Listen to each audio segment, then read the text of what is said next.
When they were born, they both defied the odds. I've always described him as the nicest person I've ever met. And we miss him already. I bet you do. The families were told they'd never be able to live full lives. She just absolutely blossomed into an independent young lady who everybody loved because she had such a kind, caring nature. But with support, they had lived happy lives. Nigel married Anne, Laura worked in a charity shop. But then COVID struck, and they both died far from home in hospital. Well, he said on the day that he died that he wanted to come home, and you know we couldn't do anything about that. It's very sad. As a mum, that's the hardest thing I've ever had to do. You know, when your child is ringing and say, "Will you please come and see me?" and you can't go. But I'll have to stop now. Sorry. Nigel and Laura are just two people with learning disabilities who've died from COVID-19. But the question being asked is how many more?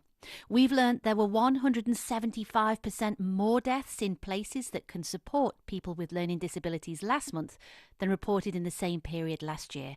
That compares to a 75% increase in deaths in the total population. Hello, everybody. Guys, say hello. Gillian introduces me to the people who share this house in Leicester.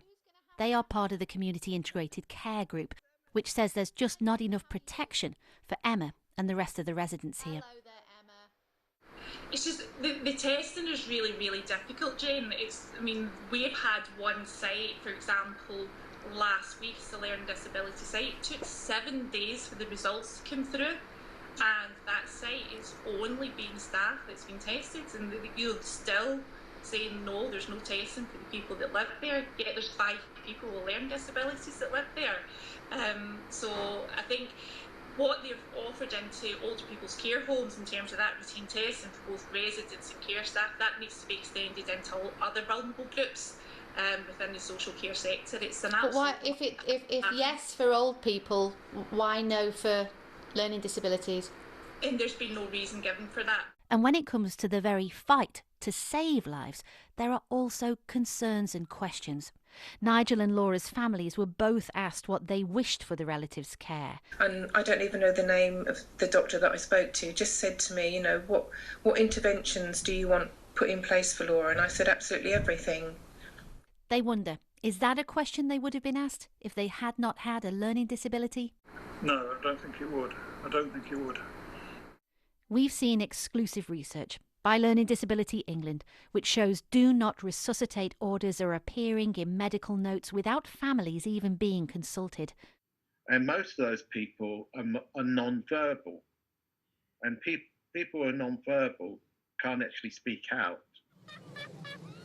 It has to be said, these families are full of praise for the compassion of nurses who cared for their loved ones when they could not be there. But they are aware this is a vulnerable group facing huge health inequalities, and COVID has hit hard. How hard? We don't yet know. The government has promised to publish data later today. It just seems like that the people with learning disabilities have been put to the back of the queue, and they'll be the last group to be looked into. They want full respect for this community in life, in care and in death. And as hard as it was that I never got to say goodbye to her, I knew that the nurses were with her and they were playing Disney songs because she loved Disney. And they were just wonderful.